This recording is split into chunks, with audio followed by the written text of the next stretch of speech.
Pires, fantastic! What a way to claim your hat-trick. Pires picking out Bergkamp, and Bergkamp with a chance, and he's taken it! Brilliant goal! 10 minutes gone, Dennis Bergkamp gives Arsenal the lead. There's a ring! Arsenal have won it! Arsenal have won the game!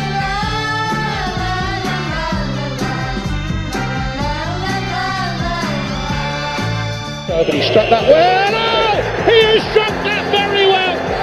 Arsenal have the goal in Napoli. Bellerin. Ramsey with the run from midfield. Aubameyang. Beautifully done. And here's a chance for Arsenal. And he's tapped it home. Mesut Ozil. Great start for the Gunners.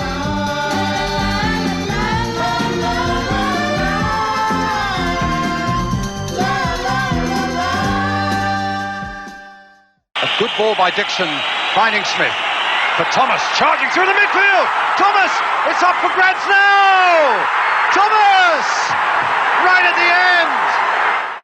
Hey everyone, welcome to the rebooted version of the You Are My Arsenal podcast. My name is Jessica and I'm your host, and you can follow me on Twitter at It's Jessinho.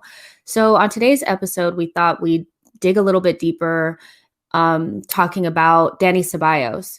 So Dani Ceballos has always been a player that I've really liked. When I watched him play for the under-21s in Spain and a little bit of him at Real Betis, I thought, wow, this player is really skillful. He likes to hold on to the ball a little bit, but overall, I think he's really technically gifted. And when he came to Arsenal, I think that there was an expectation of him playing a little bit further up. And we didn't really see that. We've seen some inconsistent performances, but ultimately he does this thing where just when you count him out, he has a couple of good performances that makes you wonder, what would this player look like as a permanent Arsenal player? So that's what we're going to talk about, just a deep dive into Dani Ceballos as a player, an Arsenal player. And yeah, we're going to get to your questions also that you guys sent in. There, we have some good questions from you guys, so we're going to jump into that as well. So I'm going to go ahead and bring in the guys. Hey, everyone. Hello. Hey, how are you? So today we have Mike. You guys know him. He is the big boss here at You Are My Arsenal.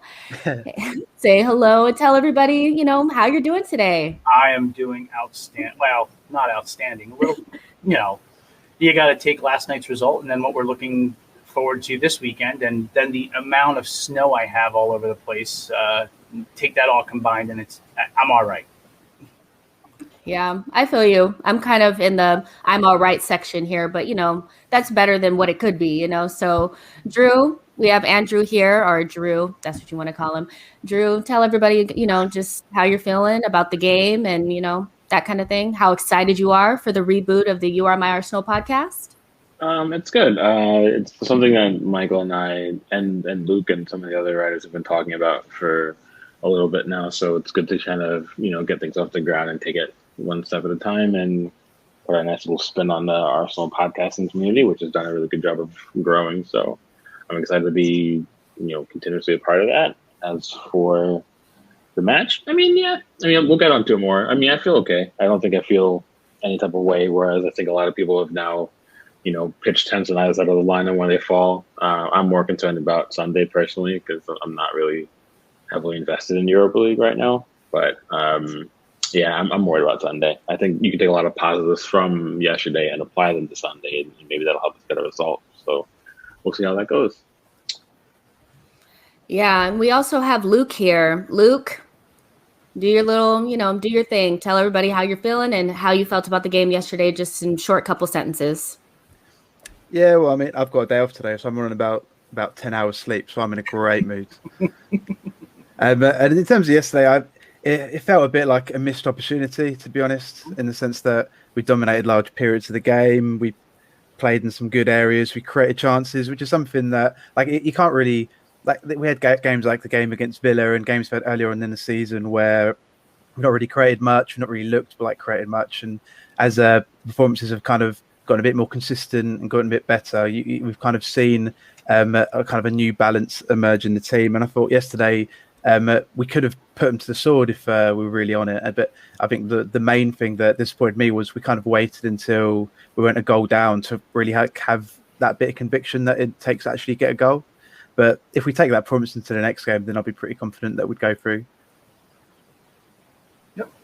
Yeah, I completely agree with that. I view this as a missed opportunity, but we could talk about this game, I'm sure, at length, but I think we want to have a deeper conversation about a player in particular in Dani Ceballos. And like I said, he does this thing where as soon as you think, let's just send this guy back to Madrid, he has a couple of good games and he just makes you wonder what we could do with this player long term and if he would be a good investment for the squad moving forward.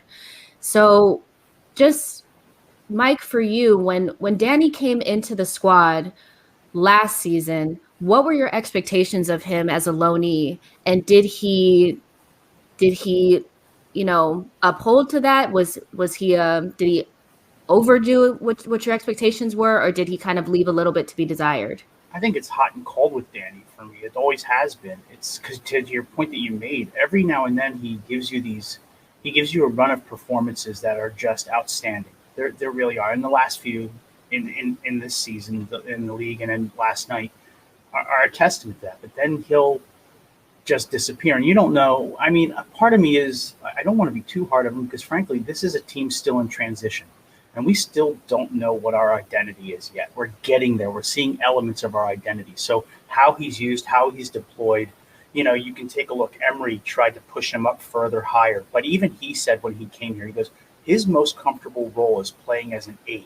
And I think when you utilize him as a true 8, playing along somebody who's strong and disciplined beside him, he functions more better.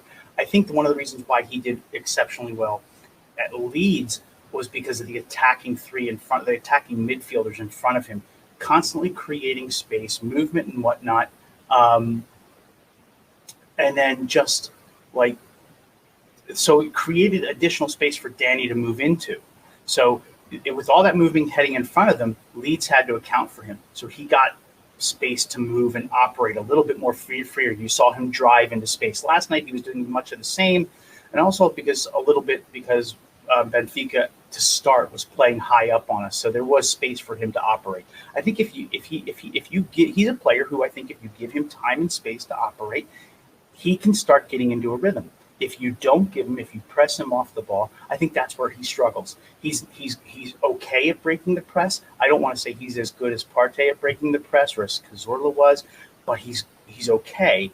He's not fantastic, and I think sometimes the aggressiveness of the press in the league sometimes unsettles him and it doesn't allow him to get into a rhythm of a game. I think if you allow him to get into a rhythm of a game, that's when he's starting to feel confident. That's when he sees things better. That's when he starts to take risks. That's when he'll drive forward with the ball. I think that's what it all comes down to. So I don't know where I am with him. I know that there's talk about giving him a new deal or trying to get him on a permanent deal. I don't know. I mean, it would be great as a rotational player, but obviously right now I think the midfield 2 at that base of a 4-2-3-1 is going to be Partey and Xhaka until Xhaka goes. Yeah. Oh, go ahead, Drew. I see you're coming in here. Yeah, I was going to say, I agree with Michael in terms of, what he can bring, what he has brought in those certain performances. Obviously, you can focus on the Benfica match. You can look at Leeds. There are some other handful of times where he was arguably one of the man of the match, or at least one of the better players on the day. But then you also have instances where he's been one of the most invisible players on the pitch. And for me, I think my gripe with Ceballos the whole time has been you don't know which Ceballos you're going to get depending on which week you're in. And that for me means that I don't know if that player is worth it. But then on the flip side, you have to consider the fact that we really can't discount the fact that when Arteta first came in, a lot of our players weren't given the freedom to be fluid in their play. Things were very rigid because Arteta wanted to nail down his system. He wanted players to understand their roles.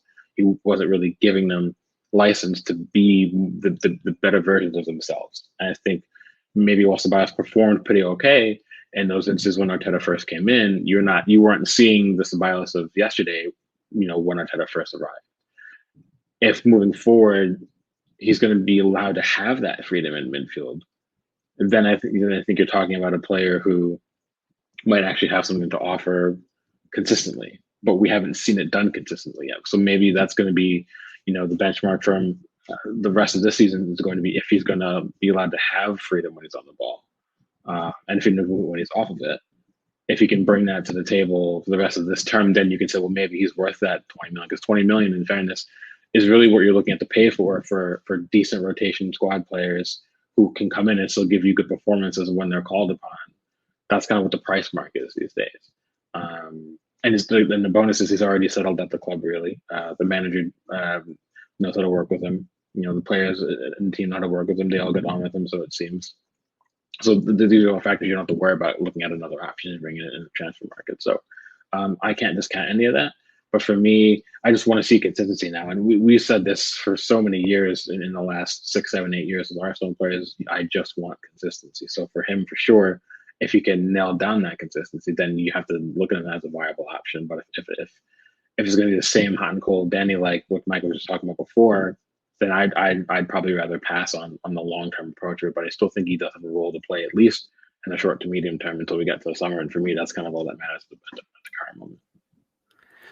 Yeah, no, I completely agree with a lot of that, to be honest. I think there's always been two sides of the coin of Ceballos, in the sense that sometimes when he's on the ball, I think like the pass he put through to Bellerin that resulted in the chance that Aubameyang yesterday is something that not a lot of the players on the team would play. I think it was kind of an early risky ball that kind of cut perfectly through the lines, and that's kind of one of the main positives of Ceballos, is the sense that when he gets the ball, he looks forward. He's always got his head up. He kind of demands people around to get forward.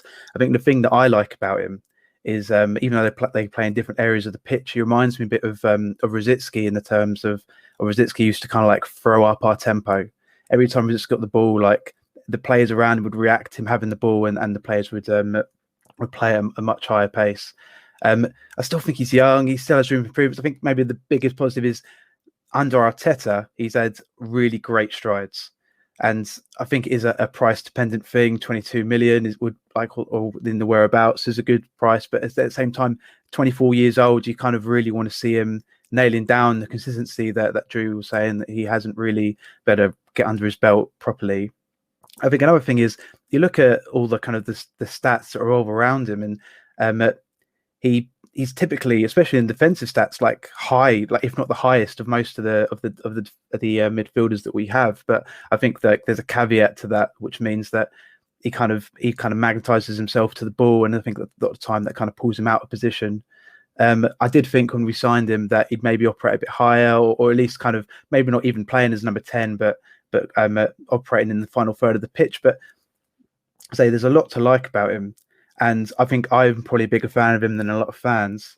But at the same time, I think it's hard for me to 100% trust him. And I think that's probably the problem that most fans have at the moment.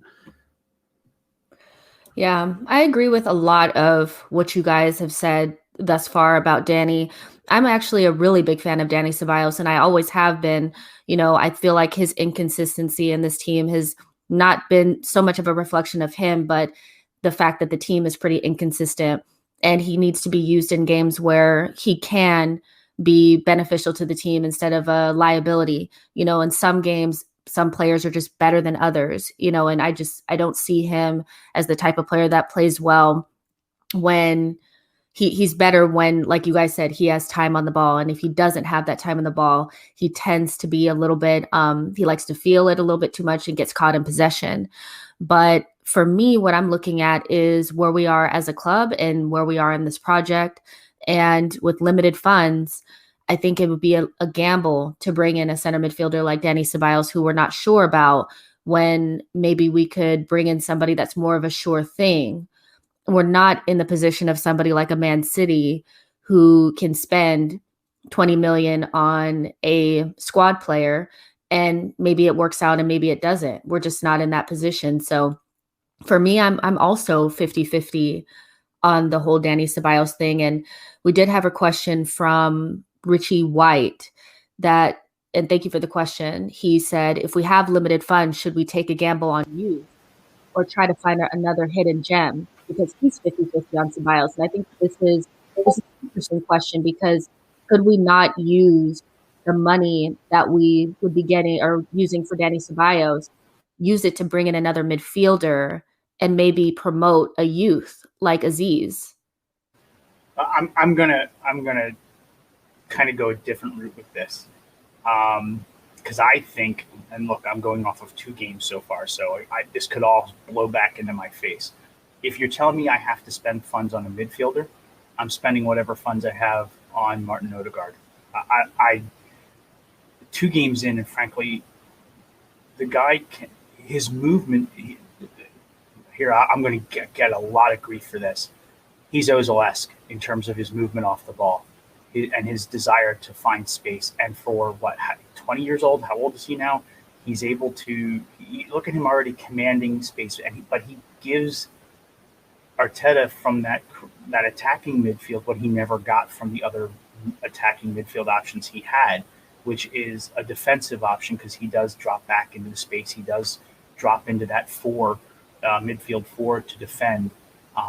If you're telling me I have to take one of Dani or him, I'm taking Odegaard all the time. And that goes to it's not so much a hidden gem kind of thing, because he's not a hidden gem, but I think he's wasted goods at Real Madrid for whatever reason. They don't want him.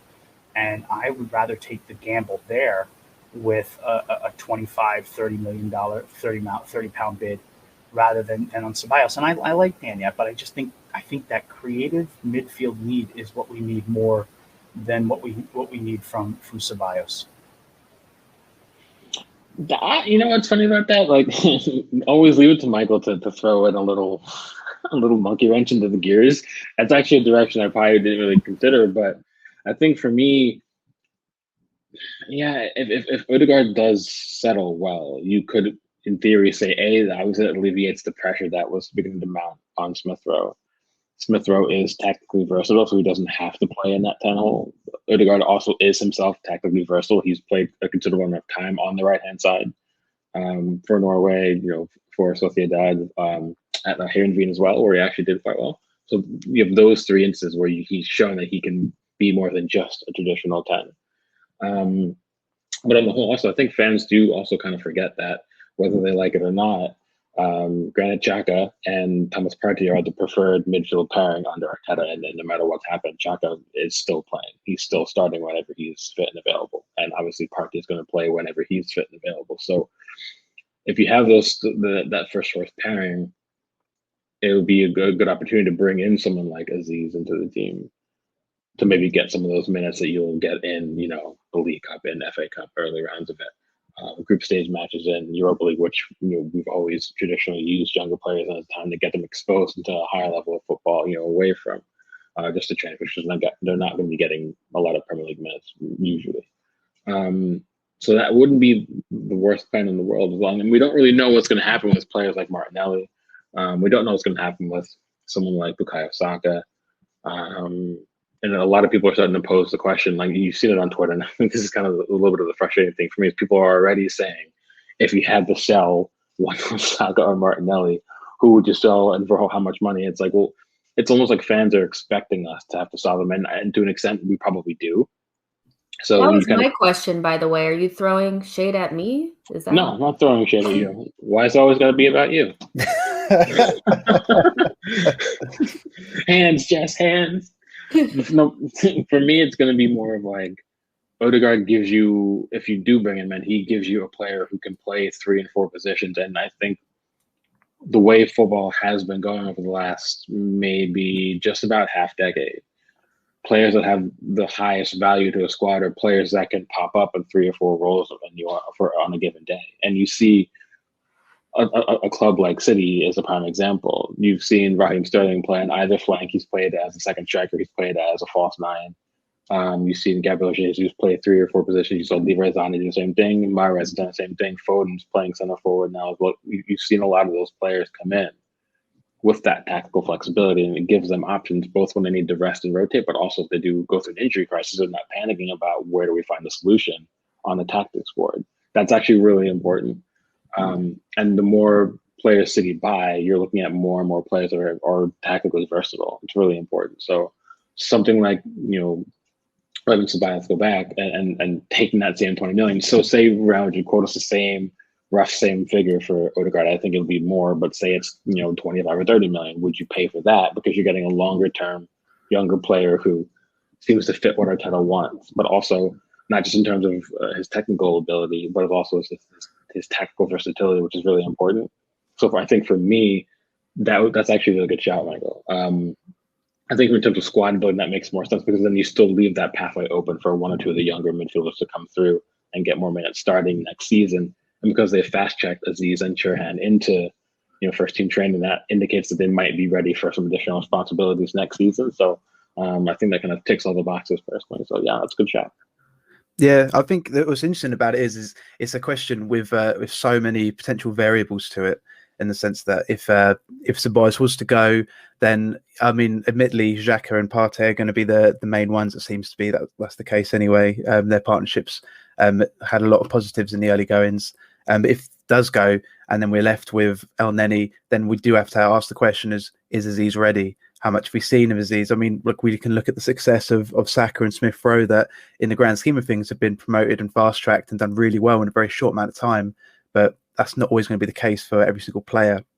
I've liked Aziz. I love his style. Obviously, it'll be down to what Arteta's seen from him. I'd like to see him maybe in a few more senior games to kind of really kind of get a gauge of how he does against adult real players. But at the same time, it's down to the kind of midfielders that Arteta wants to flesh out the squad, because I mean, right now, like before we signed Partey, I think there was kind of almost a big dilemma of what we needed to get players in, because El Neni, Arteta seems to like him, but like I'm not sure he's at the level that we need to go forward with. Will he leave the end of the season? It's hard to say. It'd probably be a good time to sell if the club would decide to do that, because his stock's probably as high now as it's going to be. And then we're looking at what kind of players would he want to bring in? If Arteta wants to go to a free midfield, if he wants to stay with the two, there's a lot of kind of decent options around Europe. I've been really impressed with someone like Marcos Antonio that's been really good for Shakhtar in the Champions League. But again, like we could be looking at another Haaland guy coming through. But I just think that in terms of Odegaard as well, I want to kind of piggyback off Michael's point. I do actually think he's got a bit of the Ozil about him, to be honest. He's kind of got that touch, that grace. And the thing that I'm most positive is I still feel like he's got a few more gears to go up. I still think that he's finding his range. You can see that he's still kind of scanning the pitch to see the movement of his teammates. And I think maybe in like the next 3-4 weeks, we'll kind of see him get to that next gear. But yeah, it's hard to say really, but if I had decided at the two, I would actually think I'd go with Odegaard as well. Yeah. Good job, Michael, on that monkey wrench turned into a bit of gold, it seems. But I think the question kind of points to it, and I feel like Jess might want to comment on that, Art, but I'm not quite sure. But I do. No, I meant about this a specific thing about it. I think it's always with us. It's always for the considerable future. It's always going to come down to funding, to finances, especially if we don't get Europe. There's some discussion around the fact that how much the Cronkies are willing to invest. I do feel like if Josh is sold on what people like Arteta and Edu say about a player and the need for him, it's clear that they'll back it, because we got Thomas Partey in the first place. And we wouldn't have gotten them without the Cronkies giving us that little push to make the deal happen. So I do feel like we can still attract players, but the unfortunate reality is, if we don't get Europe, and if we don't get Europe, and you don't make a deep run in Europa League, if it's just the league next season with 2 domestic cups, what kind of players can we bring in? So if you're looking at someone like Odegaard, who's already at the club and already settling with his teammates, and he himself has already talked about the fact that he already feels like he's more appreciated here. He's hit the ground running a little bit, and he feels confidence again, something he hasn't felt like in a while. But that's a player that you can maybe sell on something that he's already experienced as well. And it would come demonstrably cheaper than going after someone like Yus Bissouma, who I think we all rate and would clearly see. He clearly sees Arsenal or you would assume sees Arsenal as a step above what Brighton can offer him for the long term. But can you afford to use Basuma right now? Probably not. Can you Yeah. afford Odegaard and maybe look for, and Odegaard's the kind of player who can help transform your team in the long term to get you back to where you want to be, because it's undeniable the potential that he does have as a player. Everyone who's ever coached him or scouted him has said as such that he is an excellent player and he has an incredibly high ceiling. He's just never, for whatever reason, like you said before, Jess, he's just never, or Michael told me, he's never gotten the chance at Madrid. But he performed at Herenveen, he performed at Sociedad. They wanted him back on loan for a reason. So at least we have options, right? We do have squad building options we can consider in the summer from multiple angles, and that's also a really important part of it, and not just tying ourselves to one deal, which we've done historically over the last 5, 6, 7, 8 years. So for me, that's also an important thing to consider as well. Yeah, and I do disagree. I disagree a little bit with what Mike said earlier about the Odegaard situation and him being the priority. And I know that maybe the thought there was between Ceballos and Odegaard, but for me, I really just think that the priority in center midfield has got to be somebody with a more similar profile of Thomas Partey. We look like a completely different team without somebody of that athleticism in that midfield. And right now, the solution for that is not within Arsenal. It's something that we would have to go outside and recruit. And I'm a big fan of Yves Bissouma, like Drew said. And I know that there may be a chance that we can't, acquire him from Brighton because maybe he's too expensive. But my thing is let's find a different solution that's more in our budget, because I think that Odegaard, we may have the ability to maybe loan him out further. That would be the avenue that I would go in, instead of trying to make him permanent, to loan him out for another year and then bring in somebody closer to the profile of a Thomas Partey. You could bring in somebody like Soumare from Lille. He has a very similar profile to Thomas Partey, but we need somebody that can play box to box, or maybe even sit in, so that if something were to happen to Thomas, everything that we do as a team is not, doesn't change. The game plan changes a lot when you don't have a player like Thomas Partey in the team. So to me, that's more of the priority. I know that Bissouma may cost a lot. He may be closer to 40 million, which may be out of our price range, but there are other players of that profile that we could bring in. And again, like I said, I would prefer Arsenal to try to cheat the system a little bit and get another loan for Odegaard, so we can try him out a little bit longer before we make a big purchase for him. Okay, so I wanted to originally jump in on something Drew said, but I'm going to kind of go here first, because here's my thought on that. The problem that you're going to have is I think Odegaard's going to absolutely kill it for Arsenal. I really do. I think he's just going to continue. That's not to say he's not going to have moments where we go, what the hell are we thinking? But he is going to have, I think if 90% of his performances are going to just be similar to what we've seen, but only better, because I think he's still trying to feel his way around. The problem you're going to have after that is if he performs for Arsenal, his price just suddenly went through the roof. And the potential for his suitors probably go through the roof at that point, right? So Real Madrid, not in the same financial straits as Barcelona, but they're not that far off. They have to make sales this summer. They're going to have to. They've already asked players to take pay cuts to help pay for Gareth Bale, right? I mean, that they're going to have to make sales this summer. And I think we have to. And look, you could take advantage of that with both Ceballos and Odegaard. You probably could come up with some sort of deal for them. I don't think it's. I think your plan's smart, Jess. I do. I just don't think the market is going to. I think the market for Odegaard is going to change after this loan spell, and I think we if we don't make a move for it, we could find ourselves out of that market. That being said, I also think you have to kind of think about, is Arteta really where he wants to be with his shape? Is it really supposed to be a 4-2-3-1, or does he prefer to go Pep's route with the 4-3-3? Right? I mean, we still don't know yet. I think the talent he has on hand works as a 4-2-3-1, but maybe there's something he wants to do better. And he's talked about the 4-3-3. He's talked about the fluidity and movement that he wants. So I think, remember, we have to ultimately find where he wants to wind up with his shape, and that will kind of, in the end, that determines who we buy anyway. But I think the bigger problem that this team has had, and this is why I lean towards Odegaard as a priority over that is the creativity, the fluid movement up in front to create the space for the players like Partey and Xhaka to operate and Ceballos to operate in, to allow Aubameyang the freedom to make the runs like Aubameyang typically does.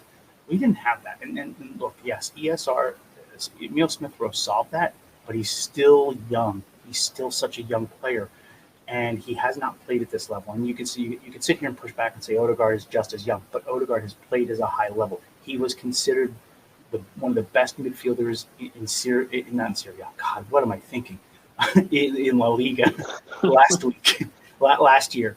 I mean, that's why Sociedad wanted him back. That's why he was recalled to Real Madrid, because he was just performing so well, right? I think you have to do that. And then, but now I want to go back to Drew and the point that Drew made. And I think Drew and I do think alike on this, but I'm just going to remind him of this because it seems to go, he's talking about funds and we may have limited funds. The truth of the matter is we just don't know what the fund situation is going to look like, because there are still players that have to be outgoing this summer. We did a really good job of clearing off the wage bill this past January, right? But there's still players that have to go. We don't know what in the end right now, I don't think we really know what our flexibility with funds are. Are they, yeah, right. Let's all agree. We're not Manchester City. We're not Manchester United. We're not Chelsea. We can't make those kind of buys. We can't afford the risks. But at the same time, I think that there's a little bit more wiggle room to allow us to do something creative. I mean, who thought coming out of last summer that we were going to be able to pay straight out Thomas Partey's release clause? I never thought that was a possibility. I thought that had to be a negotiated settlement, right? Rather than paying it outright. But here we are, and we got him, right? So I guess this is a long form way of, I still have no idea what we're going to do this summer. I know what my priority is, and it's still the fact that I think in order to create the fluid movement that Arteta wants in play, he needs another creative midfielder. And I think Odegaard probably fits that bill right now. But that's kind of where I'm gravitating towards. I'll leave my long word, and I know Drew wants to jump on me for something. No, I'm not jumping on you for anything. Well, two things. One, I agree with you about, we really, and I guess this is, we probably should give credit to the club as well, and I think Wenger did this as well. You never really talk about your true financial situation in public, so we don't really know what our spending power is, and while that can be frustrating for some, it's also an important factor as well, because we don't want to be taken advantage of in the market. If clubs realize that maybe ownership is actually willing to help us push deals over the line, that might make those clubs try to force maybe 5 to 10 million more on top of it if they feel like they're going to get it. And historically, that's always been the case with a lot of clubs. If someone comes in, if City comes in with interest, they're going to charge a double premium, Premier League premium, and the fact that City then know they'll pay it or whatever it might be, they're going to charge for it. So I don't know what our financial strength is this summer, but the thing that you can say is we all agree we still need to move people out of the door. The problem is you can't replace 3 players with 1. So if we let go more players, you have to replace all those players, and not all those players can be replaced with academy products right now, for sure. Like you could say maybe there's 2 players in the academy setup right now that you could come in and have a squad role and get some minutes elsewhere that aren't Premier League, but so I think that's the problem. And to replace those players with decent squad player quality, that's going to probably cost as much as it costs to let those players go, the ones that are going out the door, or maybe even more, depending. So it's for me, it's really tricky, and I'm not quite sure how we're going to handle it. And the other point is, I'm going back to what Michael said about Oba, is for me, I think we're also kind of, our hands are a bit tied. Because we extended Aubameyang, whether you agree with it rightly or wrongly, the key now is you have to get the best out of him because you just extended him. Because he's still here for another 3 years on big wages, and Lacazette's on a year left. I would be surprised at this point if Lacazette stays. I think he'll probably go this summer, just in my opinion. Not that I want him to go, but I could see him leaving. So if he does, Oba is back to being the unquestioned first choice center forward. No rotation. He's getting the lion's share of the minutes. You have to do what you can on a tactical level and use players that are set up to get the best out of him.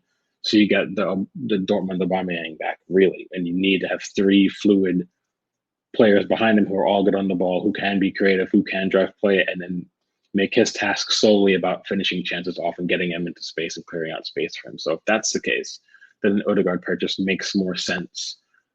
But I also can take the fact that we do need another midfielder who is, I guess, to use some people to say more transformative. I don't know if that's an out-and-out defensive midfielder, if it's more of a box-to-box player, or if it's someone like a hybrid, like a Xhaka Partey hybrid. They do exist. I don't really know what angle we would take with that, but we still have needs. But I think if we're looking at how do you get the best out of the squad now, yeah, you have to go back to highlighting your biggest strengths, and your biggest strengths are the attacking players we have, not just Obo, but Saka as well. So to do that, you need an actual creative player. And even though we weren't perfect under Emery and when Arteta first came in, the thing that they did highlight well was getting Oba chances. If you get Oba chances, he will tuck them away. And whether you like him as a player or not, that's his bread and butter. It's where he excels. So if you can do that, that goes a long way to getting over the line in matches where if you weren't on it in the final third, you might not get a result. He can get you results when you get him those chances. So that's got to be a highlight for me as well. Yeah, I think a really interesting point is when we're looking at the feasibilities of our kind of the financial presence we have in the next transfer window, in the sense that I remember Josh saying about us being like a Europa League club on a Champions League wage bill a few seasons ago, and it's hard to know if we've really been able to move away from that, because even though going into the next window, we can plan for it knowing that Mustafi's going to be off the wage bill, Ozil's going to be off the wage bill, Kolasinac potentially could be off the wage bill as well. There's going to be like a lot more wiggle room than there has been, but again, it's still hard to kind of see where we really fit in the grand scheme of things. This season, we know that realistically, if we're going to qualify for Champions League, the only route now is through the Europa League, which there's no guarantees there. So when we plan it, they're going to have like an option A, an option B, and maybe even an option C in these positions. And we're going to have to look at, what we want to do, because right now we've kind of developed a nice balance where previously in the year we didn't really have players in these central areas, and now we found a nice system which kind of almost lets people go into central areas. Like Smith Rowe's come in, played number 10, been great. In the last few games, Odegaard's come in and kind of occupied that central space, done well as well. And even when I thought probably the main person to the team previously in the season was maybe Lacazette. I just thought having that player to bounce passes off of and do the dirty work in that area was so huge. And in the last few games, we've almost kind of found a new balance that lets Oba play centrally, but also kind of float around, finding space. So it's hard to really know. As I said earlier, is this the system for Arteta? Does he want to move to a 3? It's hard to say. If he does move to systems, then we need to kind of retain the balance we've got now. We can't go back to having kind of like the left-sided bias and the players are so like spanned out. And this is, I mean, again, I'm 50-50 on Ceballos, but one of the things I like about Ceballos, I'll say, is that considering we do have a left-side bias in this tactical setup, when he kind of magnetizes to the ball and gets it, he almost kind of makes that right-hand side play. And I think there's, between him, Saka and Bellerin, there is kind of a nice balance there as well. And I think if he was to go, then, we have to wait and see. I think Partey does replicate that as well. So if Ceballos does go, then the player comes in, does he have to replicate that as well? It's hard to really tell. But I just think that we need to go with decent expectations, because I remember the last summer, even when we were going to sign Partey, I saw a lot of fans almost demanding that we go for Aouar as well. And it's almost like we're going to spend 110 million on 2 centre midfielders in one window. But yeah, like as previous names mentioned, Bissouma, I think is a fantastic player. Hard to really know how much he'd cost. I think there's probably a bit of interest in him as well. I think you can look at players like when I watch Valencia, I look at the likes of Carlos Soler, who when I watch him play, really just feels like a Mikel Arteta player. I think like there's options. If we're smart enough, then there's options. And I think the fact we're able to get the likes of Odegaard in on loan in January kind of proves that the people in charge at the moment kind of are viewing this from outside the box. Yeah, I do. I'm glad you brought up Soler, because we're always linked with him, and I think that's because maybe Arteta likes him a little bit, and Valencia does have some financial issues, but he does remind me of a Mikel Arteta player, and yeah, so that's interesting that you said that. But I think I'm coming around to, after hearing everything that you guys have said, I'm coming around to the fact that maybe having that creative player may be the most important player to solidify or to acquire in the summer. Because now that I'm thinking about it, we are in a long-term rebuild. So that doesn't mean we're going to be able to address every single issue, right off the bat, especially if it turns out that we don't have the funds that maybe we need to do that. And it might be more important to solidify that starting 11 and have the right profile and the majority of the starting 11 moving into next season to build some sort of continuity, and some sort of consistency. So if we have Thomas Partey, Xhaka, and Odegaard as our standard midfield three, that might be what we look forward to as the template for the starting 11. And then eventually maybe we bring in somebody to, swap in and out with Xhaka. But maybe I guess I am coming around to the idea that maybe bringing in Odegaard and having the right profile in each position for the midfield might be more important than getting squad players at this point. So I can see why maybe Arteta will be looking towards somebody like Dani Ceballos as maybe a permanent option, because he likes him, he knows him, he understands the technical side of what Arteta is trying to do. And at 20-something million, that's a lot more feasible for Arsenal than maybe bringing in Basuma, who maybe isn't a priority right now, because we do have Thomas Partey, we do have Xhaka at this point. So I was just saying, you guys are, opening my mind up. Look at that. The one thing I think, Jess, you hit on a very important point to continue to make. I want nothing more than Arsenal to be challenging for silverware now, but it's just not going to happen. We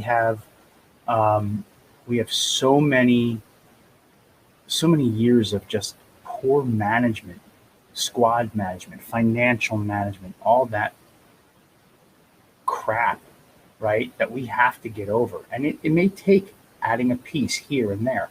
Look on the bright side. Our spine is probably the best it's been in 10 years, right?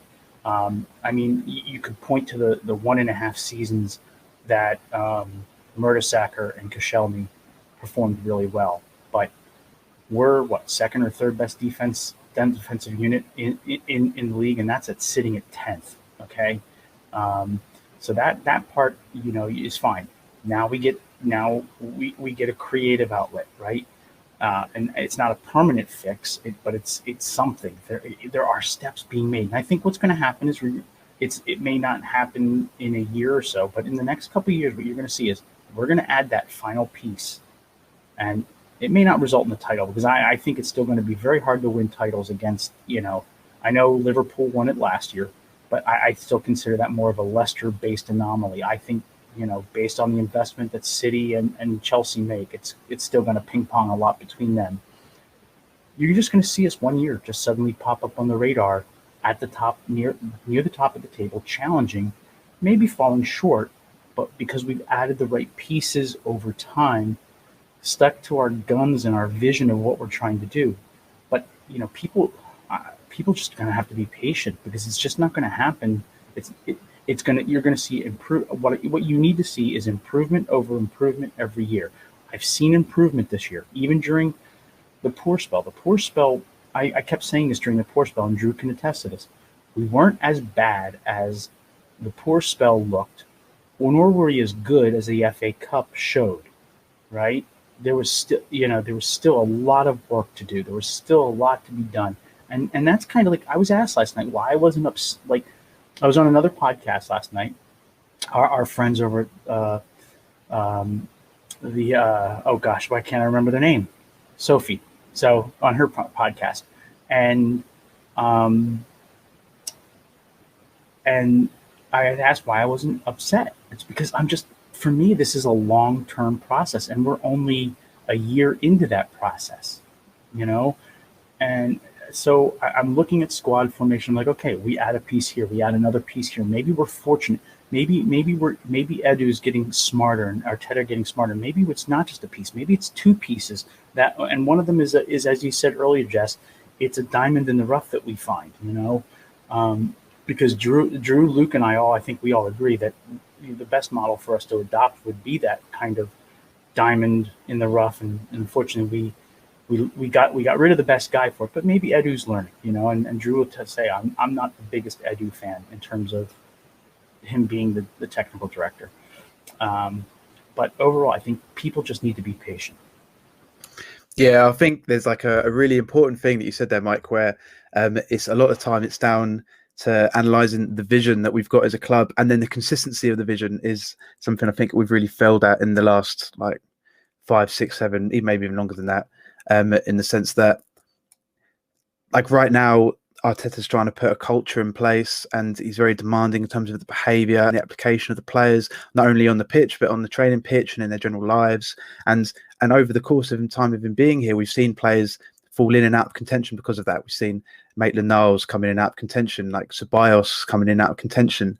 We've seen Saliba not even get a look in, and there's been a lot of controversy among the fan base because we don't really understand these decisions. But at the end of the day, if you're not enforcing this kind of behavior on a day in, day out basis, then people aren't going to stick to it, and it's not going to change the mentality of the team overall. I think part of installing a winning mentality is installing a culture around that's really going to almost invigorate that winning mentality. And I think one of the things that I like about what Arteta's doing, even though I may not understand everything he does or agree with everything he does, is that it's consistent. And I think that over time it's going to really breed something that we can use to almost kind of platform ourselves to be more successful. Because I think when you're looking at Emery's tenure and the last 1 years of Wenger's tenure, players were treated different.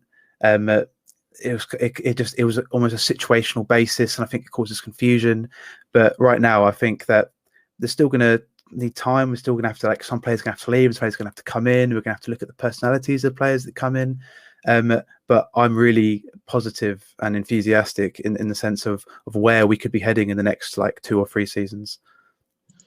I think part of the issue, I think, is a lot of I'm touching on something Michael just said. I think a lot of supporters are looking at our squad building tasks at hand, and they're trying to look at it from a Premier League instant reaction point of view rather than a continental point of view. And I think we're kind of trending towards a continental view, and we certainly did under Arsene Wenger. So I think the club is more structured to be that. I think maybe finances, to a certain extent, also dictate that. If we had, if we were owned by Abramovich, of course we'd be spending this kind of silly money every summer. If we had City's owners, it'd be a different story. But I think just the way the club is trying to be hammered out, they'd rather find, again, value for money. And there's nothing wrong with finding value for money. And I think a lot of fans forget that, bar 1 or 2 examples, even bigger clubs try to find value for money when they can. And I'll always go back to the way Bayern do business, because they still rarely do they try to spend more than 40 million pounds on a player, even though they could, because of the third richest club in football. They could spend 80, 90 million euro on a player, 100 million on a player, but why would they? Why should they? If you can find a player that's as good or better for half that price, why would you spend the bigger fee? Just to say you can? That doesn't make much sense to me. So part of running sustainably isn't trying to find the cheapest option. It's the definition of it is you're not spending more than you can financially sustain. That's it. It's not about I want to buy a player for £2 when I can buy a better player for £25. It's, well, can we afford a £25 or can we only afford a £2? That's kind of really it. So moving forward, I think that's why a lot of the fans get frustrated about, the nature of the build at the minute, and maybe why they get upset by some of these results by extension, because they don't want to admit it for me, but I think deep down they want us to be Chelsea. They want us to be City. Even Manchester United, where we just have all this money to just throw around freewheeling and not having a care in the world about it, and taking the repercussions when it comes. And a lot of fans, I've seen a lot more fans recently saying they would, if it meant we won the league, they would happily dispense with how we're built as a club, and they would rather be some other bigger entity because it means we're winning. Yeah, go on, Mike. I know you want to say something. So. Well, I'm sorry. Okay, here it goes. One of Michael's famous rants. All right. Yes, I was waiting for it. Episode 1. Episode 1. Freaking get a clue. Yeah. Get a clue.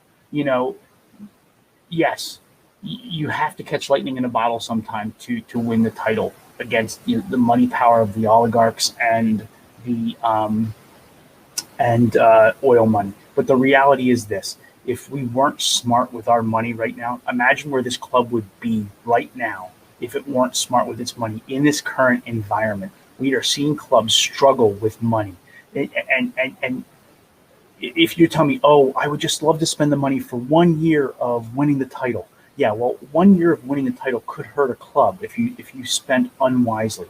Look, you can.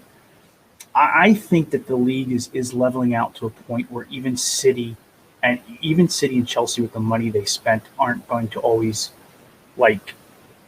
be that prolific. So there are moments, and probably going to be more frequent. You're going to have more Leicester-like moments, and Liverpool-like moments. Then you're not going to see a team go 5 years winning the title in a row, like a Bayern. You're not going to see a Bayern kind of thing. So what you have to do is set your team up, and this is what Dortmund's model is like, and some of the other teams in the Bundesliga.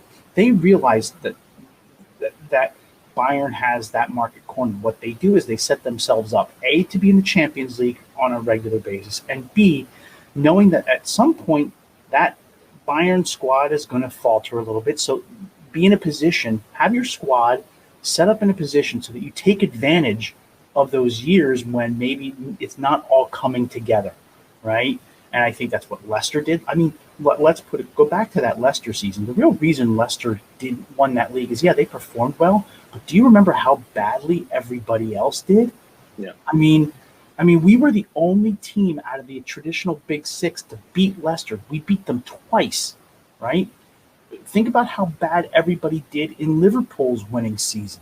I mean, and now look at it. Now look at Man City. At Man City's, you know what? Man City started off poorly. Man City went on a run at the right time. They went on the time that everybody, save for maybe us, as we started to right the ship, started to falter. Right? I think that's what you have to set your squad up for, is those seasons when the big spenders, not the big teams, because you cannot tell me that we're not still a big team. We have the history, we have the silverware to back it up, we have the presence to back it up. It's just not working for us right now. We'll be back. I'm fully aware. I'm fully confident of that. Right. But I can never, and I will never, ever want us to be, everybody was always talking about Isaac Usmanov, Alisher Usmanov. And I'm like, no, not on this or any planet do I want my club connected with that criminal. And let's be honest. There are some things about the way Arsenal are run right now that maybe take a little bit of a luster off of its class, okay, that we all love about this club. But when you think about the human rights abuses behind the owners of Manchester City. Think about how Roman Abramovich got his money. I'm sorry. Maybe I'm old-fashioned. Maybe I just believe in morals. But the way they made their money, the way their money is made, I want no part of that. I want no part of that in my club. I want to be able to look at my club and say, yeah, you know what? There are some things wrong with it, but our money is not made from some means that I wouldn't approve of. I guess I'm trying to be polite here.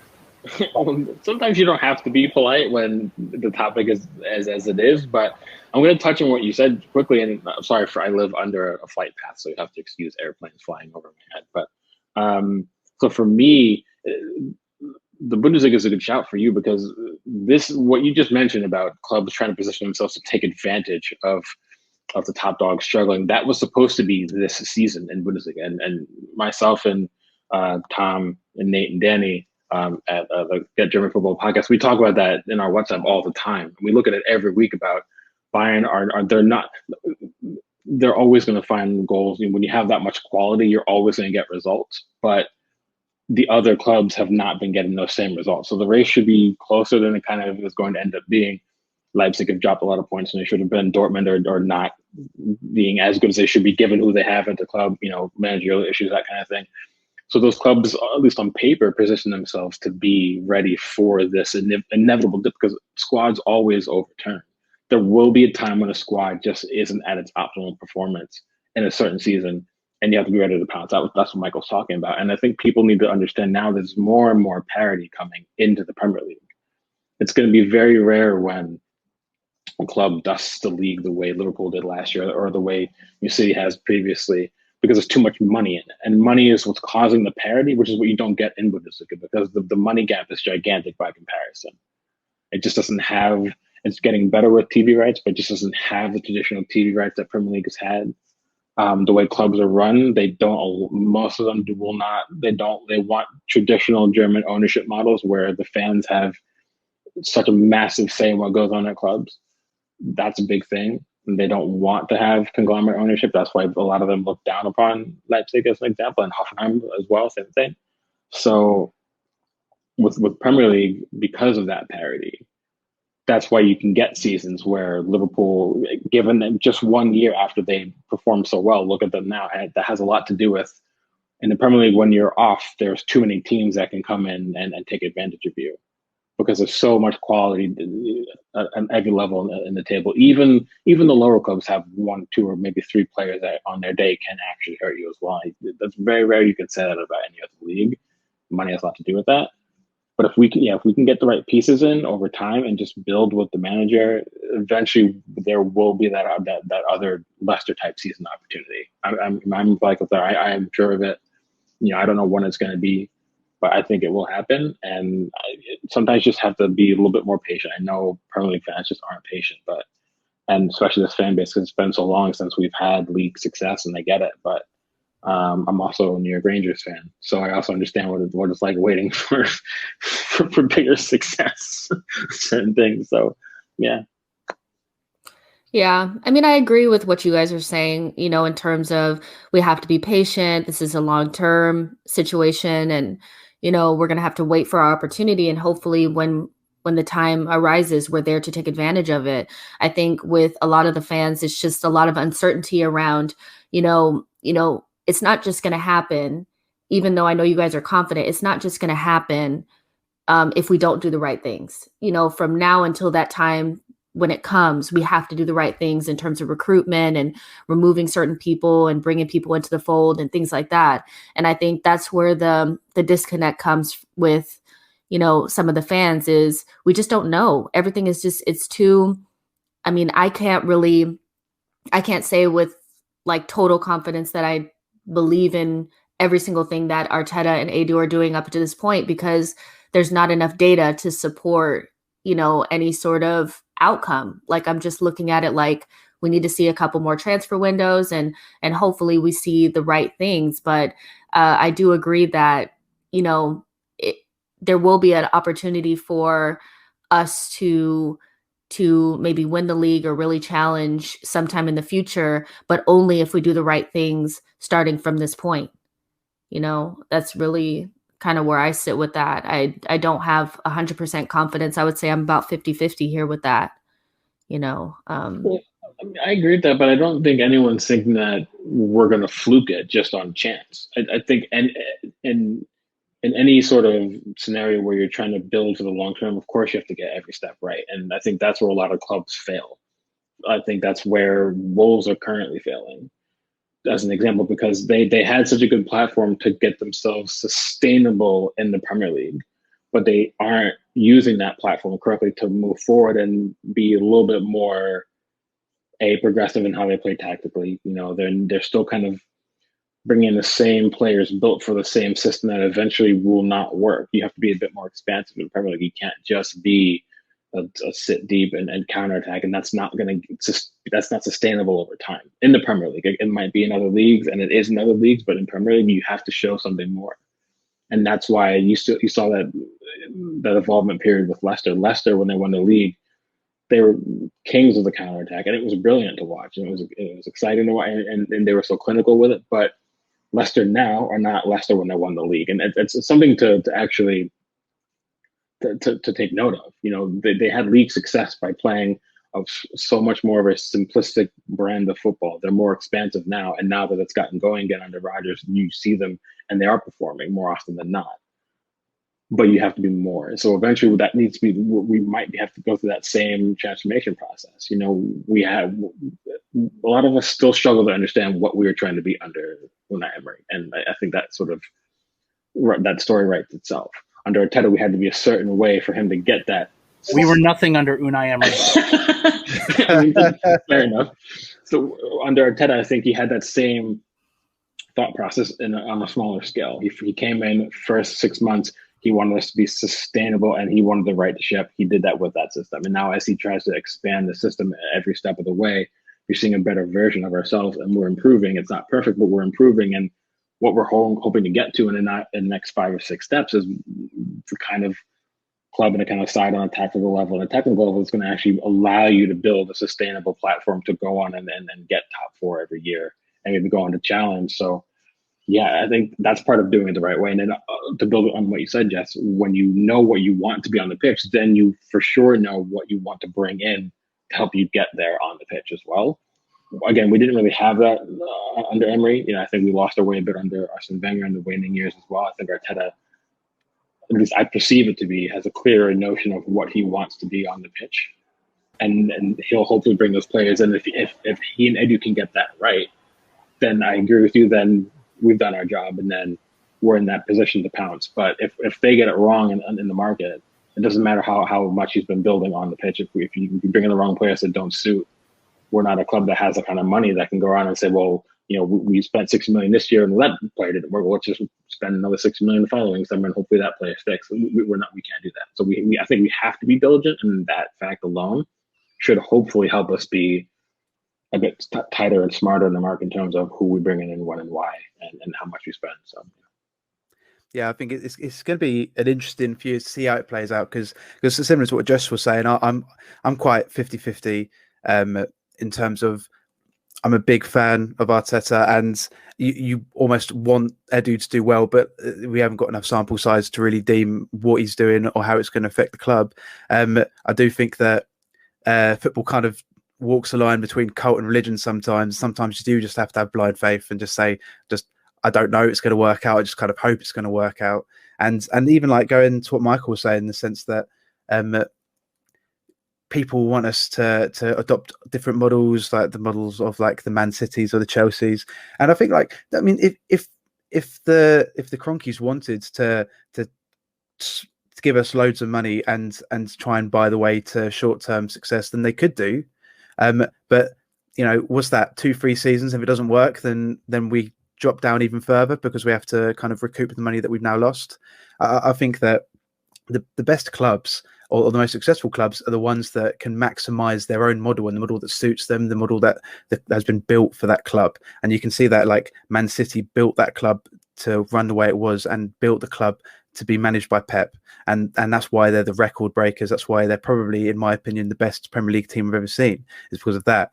Chelsea, again, is the first time a billionaire owner kind of took over a club in England, and they kind of pioneered that. But at the same time, over the last 5 or 6 years, even though Chelsea have been more successful than us, we've seen them kind of gradually take a step back and they were winning titles, and then it was kind of like edging further away. And now, if anything, they're looking at trying to get top 4.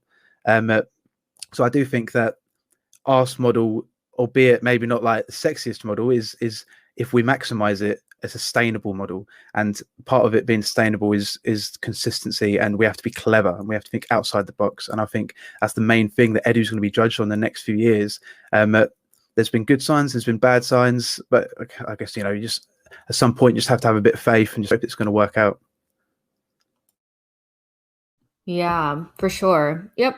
So, Mike, I know you have to go soon. Do you? Yes? I do, yes. I do have to, unfortunately, get back to real life. Okay. Can I ask you one really quick question that came in from Ben Browning? You could just give us a quick answer, and then you'll be free to go. I will, and then I have a bit of breaking news. Okay, just really quick. Ben Browning put in a really good question, and he asked us to give us. Well, what am I saying? Let me just read the question. If you weren't if you weren't to sign Ceballos on a permanent this summer, who would be your top three alternatives? One each, maybe, so we can all just do one that would be available for around the same price or cheaper. God, I haven't. I'm gonna just. I can't answer that. No, it's because honestly, look. You know where my priority was. My priority was. I felt right now that we were fine in the midfield, in that part of the midfield for right now. Uh-huh. So I haven't really looked at who, and frankly, because of real life, I haven't really been that focused in on transfers. Why I leave everything to the writers at this point right now until I can get back into writing. But so I'll let Drew and Luke get over that. I know that they probably have better answers than I do. I feel really like an idiot right now doing it. But hey, look, before I go, I want to say this has been great, guys. You guys are an A team. And I know the You Are My Arsenal podcast is in the best possible hands ever. So I'm excited that where we're going to go. And I know Jess, Drew, Luke, you guys all have some fantastic plans for this podcast, whether it's live or there's other things we're talking about. Anyway, you guys just keep doing the good work. And I am ever grateful to take you guys taking the name of my website and making it something for yourself, to make it something. So you guys keep on rocking on. And the news I'll leave you with is this. The guy I hate the most in world football is no longer playing at Stoke City, and that is Ryan Shaw. That's true. He's coming to your country. Oh, God. I love it. Yeah. He is. You get to see him in MLS all the time. Who's he playing for in MLS? Into Miami, isn't it? Yeah. Beckham brought him in. So I hope they let us in the stadiums this year because that was a Phil Neville sanctioned transfer as well. Like he just had to get Joe Graz in. I want to be in the stands when he comes to Philadelphia. I really want to be in the stands when he comes to Philadelphia. Make it happen. Fingers crossed. All right, boss. You guys continue. I know you're going to wrap it up. We're going to put this out soon. I'm really excited where we're going. Thanks, guys. Have a great day. All right. All right. Thanks, boss. You too. See you later, bye. All right, Drew, you want to kick it off? Yeah. It's almost this is a lot. Mike and I have always shared similar views about the Sven Mislintat debacle, what he could have brought. So my shout's going to be a player at Mislintat's current club at Stuttgart. I'm a big fan of Oral Mangala. For me, he gives you a very mobile and tactically flexible midfield player. He can sit deep and play defensive mid. He can box to box. He's very tidy on the ball. He's got a bit of creativity about him. He can also get into that final third and get some late runs into the area. And he's in the right age profile now. He's 22. Stuttgart is a club or a club rather, where they're not afraid to sell because with Mislintat, they have confidence that they can replace if they let somebody go. And they're also not in a position where they can demand a massive fee for a lot of their players, and they have a lot of good young players at their club as well. So a lot of people, if you're interested about youth development and some up and coming youngsters, take a look at them as well. It's a really good shout. So yeah, he would be my choice. I think he's the right profile player. I think he's got the attributes that would suit a modern Premier League. I think he's going to be good. If someone like us doesn't come in from somebody else in Bundesliga of a bigger size, then Stuttgart will come in from relatively soon. I'm really confident about that. So that would be my shout. He shouldn't. I'd be shocked if he was more than 20, 25 million at the max personally. So yeah, that'd be my shout. Yeah, I was thinking about earlier when I saw Ben ask the question, to be honest, and I think I'll go back to the two names I mentioned earlier on in the sense of Carlos Soler. I think he's technical and dynamic, and like I said earlier, he kind of gives the vibe of Mikel Arteta player. I think as Drew said earlier, where Mikel likes to have a lot of players that can pop up in different positions, I think this is a player that has proven he can play in a midfield 2 at Valencia. He can play wides. I think you can look at him as maybe like a versatile Bernardo Silva type option. And the other one, say like in the Champions League, when I've watched Shakhtar this season, I've been really impressed with Marcos Antonio, who's like a Brazilian centre midfielder who, in terms of like breaking the press, as we were saying earlier, is really, really good at that. He's quite short and would probably need to integrate physically, but he's young enough that I think it could be like a good investment. Maybe he wouldn't kind of pull up trees in the first year or two, but he just looks like such a natural talent. And I think, again, we could play him in a 3, we could play him in a 2. And Shakhtar have got a good record of developing players. I think that could be one we could really look at. Yeah, I like those shouts. Honestly, like I'm having a hard time really thinking off the top of my head on this. I do have I have 2 that I kind of put out there, but I don't know if they're realistic. See, that's like the hard part, right? So the first one is Tyler Adams. I think he's 22 at this point, and he plays kind of like a deeper role for Leipzig, but he also plays multiple positions, which is what I like about him. He can play right back as well. And I just like the way he is as a player. I think a lot of the US players that are now coming into the fold are modern players where they can play multiple positions and they can be played in multiple different tactical ways. And I like this player. I think he has a high ceiling. And if we were not to bring in Dani Ceballos, who to me is he's decent defensively, but he has very specific strong suits, I think I'd rather us bring in somebody that has a more blanket set of skill set, like somebody that has, maybe they don't excel in they don't excel in so many things, but they're kind of like a standard. They have a baseline that can also get better, but they're not. He's not going to be he's not going to be too slow or not good in this tactical way or this and this and this. He could play in multiple positions and do multiple things. So Tyler Adams is my first option. And then I don't think this one is realistic unless Lyon is in really, really bad financial trouble, but probably Bruno Guimaraes. I know that we were linked with him before and we couldn't get it over the line because we didn't have the money in January and he went to Lyon. But again, in that position, I would more look for somebody a little bit more defensive because that's kind of what Dani does. He's more of a deep lying 8 kind of position, so that's somebody else that I would probably look at, but I don't know if that's realistic because Lyon is really hard to deal with. So, I'm going to go with Tyler Adams. I think, why did you huff and puff, Drew? You know exactly why I huffed and puffed. I don't. because it's not realistic, but that's a whole other, that's actually not a bad. It didn't say realistic though. It just said, I know that Leipzig players are not going to leave Leipzig for the Arsenal project. I understand that, and he'll probably, go to, I could see him in the Premier League though. He's at this point, his worth, he's worth about 22 million. They probably tack on about 10 more million for that. They tack on more. They just re-upped his contract again because they want him as a long-term piece. He would probably double what Dani Ceballos would cost us. He'd be 40 million, without breaking a sweat. And Leipzig always try to get maximum value for their players. Remember back to the Naby Keita transfer, where they refused to budge off 60 million. They're like, you can have him, and German clubs are historically they want their valuations met, and fair credit to them. That's their right. Sometimes it might make them miss out on moving a player on for a big fee, but yeah, I just feel like he's a player I would love to look at if we were in a better position than we are now. And it was realistic. I think it's not that it's not realistic because of who he is. You and I can speak to the fact that Premier League has a massive hold on players coming through in the US, youth players especially.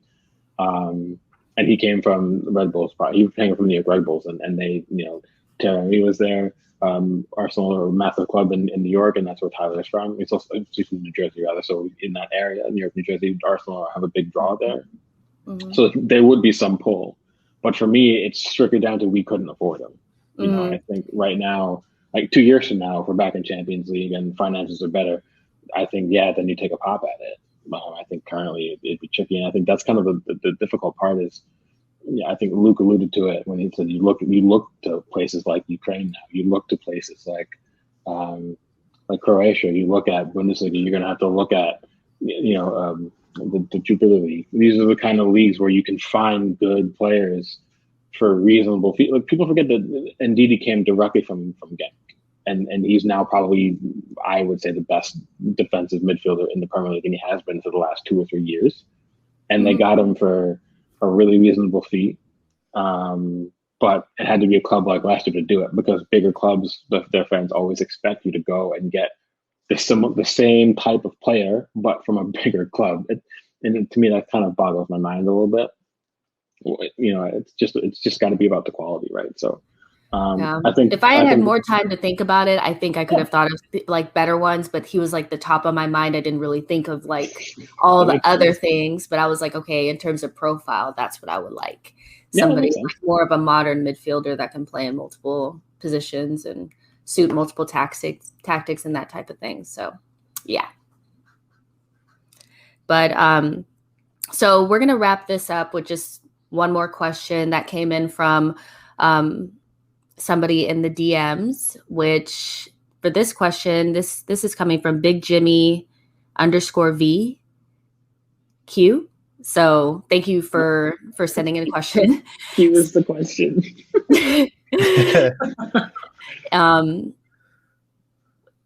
In the 13 months since Mikel Arteta was appointed as Arsenal coach, for good or bad, what have you learned about him, and what do you think he's learned? I think that's a really good question. What I've seen of him is I think what we said about earlier. I've really enjoyed his vision. I like that he is open to change, and we've kind of seen that. I like how he's kind of cultivated a lot of our attacking players. I think Saka looks a lot better because of him. I think Pepe is starting to look a lot better because of him. Laka is looking a lot better because of him. But there's still a bit of inexperience there. I think like when we were going through the really bad one, I remember him doing a post-match interview, and they were saying like, what you can do, and he kind of said like, I don't really know, and he's not going to know because he's never been through anything like this in his career before. And I think when I saw that, I did kind of fear for him a little bit. I thought, like, is he kind of floundering? Is he going to be able to put it back? And I'm really pleased now to see that it seems like we're in some kind of upward curve. I think the thing we have to really take on board about Arteta is that I like where he's trying to go, but naturally, because of the inexperience he has, there's going to be road bumps, and he's going to have to like chop and change, and he's going to have to learn, and there's going to be points where maybe he tries something like when he said that about crossing and the maths around crossing, and now we've kind of come away from that. Like there's going to be kind of turns in the road, but I'm glad now that it just kind of feels like for the first time in a long time, I feel like we're rightfully dominating games, and if he can kind of build on that, then I've got a lot of enthusiasm towards where we'll go in like the next year or so. I think for me, I'll go with a pro and a con. I think the way he handles his ability to make tactical changes at halftime to get us back into a performance when maybe the first 45 we've been off of it. I think to me that shows his willingness to not just kind of force his own agenda, and I think again that's kind of one of the few and very few criticisms I have of Arsene Wenger is later on in his managerial career where he was just so stubborn. He treated tactics like Novocaine, and he just really hoped that eventually they would work. And sometimes, not sometimes, a lot of the time that just doesn't do. You only really dominant sides can really force their tactical agenda for 90 minutes without making changes and expect it to get the result. We weren't in that position. I think with Arteta, I think he's seeing when things are not going right, he'll make tweaks. But on the same token, in second half, a lot. I think I'm baffled by his substitutions more often than not. And I think a lot of us could probably agree. I think about countless group chats and DMs about people talking about what was he thinking with the order of substitutions, what was the tactical process behind it. I think for me, that has to improve. A lot of the times, matches are won in the final 20 minutes, 25 minutes. And subs play a very key part of that. So I think if he can improve in that area and build on the things that he does do right when he does make changes at halftime from a tactical level, I think he needs to be better at making changes from a personnel standpoint. when he makes his subs. If he can get both of those right more often than not, that's a really quick, surefire way to add a couple more points to your tally at the end of the season. I think for me that would really help things moving forward. Yeah, I pretty much echo that too. I think for me, the biggest thing that I've learned about Arteta up to this point is that there's a difference between Arteta the coach and Arteta the manager. And for me, Arteta the coach is, the reason behind Saka, becoming the player that he's been for this season, and Pepe gaining form, and the patterns of play and things like that. But in terms of Arteta the manager, I question some of his, just player management overall. I don't know everything because I'm not behind the scenes. But he strikes me as a little bit of an authoritarian, and it's my way or the highway. And I think sometimes with modern players, you have to manage people differently, and, I'm not there, so I don't know everything that happens, but, it just seems like he's on the outs with more players than I think would be normal, and, also with the management side, his in-game management, like Drew already touched on, with the substitutions and, some of the things that happen when the game is actually happening. I think his game plan going into, most games is probably good, but when things start to go awry when the game is happening, he needs to act quicker and be less reactionary, and just kind of, I don't think Arteta's yet to make a halftime substitution that wasn't enforced. Sometimes I would like to see him see things are not working and change them quicker. Like even in yesterday's game, I thought that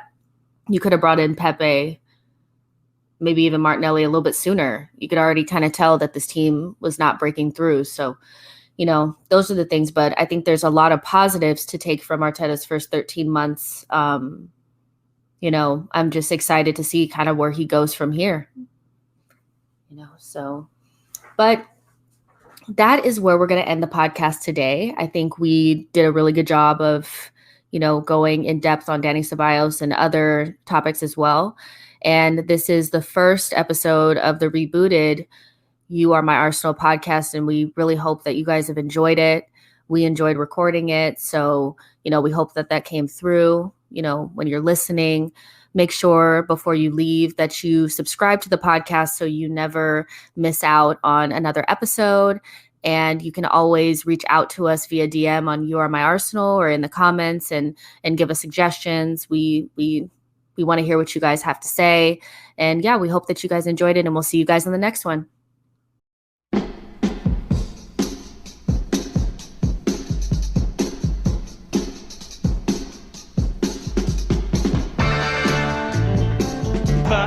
Can help Pires. Fantastic! What a way to claim your hat-trick. Pires picking out Bergkamp with a chance, and he's taken it. Brilliant goal. 10 minutes gone. Dennis Bergkamp gives Arsenal the lead. There's a ring! Arsenal have won it! Arsenal have won the game!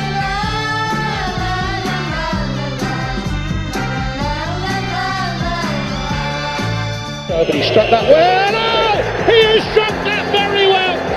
Arsenal have the goal in Napoli. Bellerin. Ramsey with the run from midfield. Aubameyang. Beautifully done. And here's a chance for Arsenal. And he's tapped it home. Mesut Ozil. Great start for the Gunners.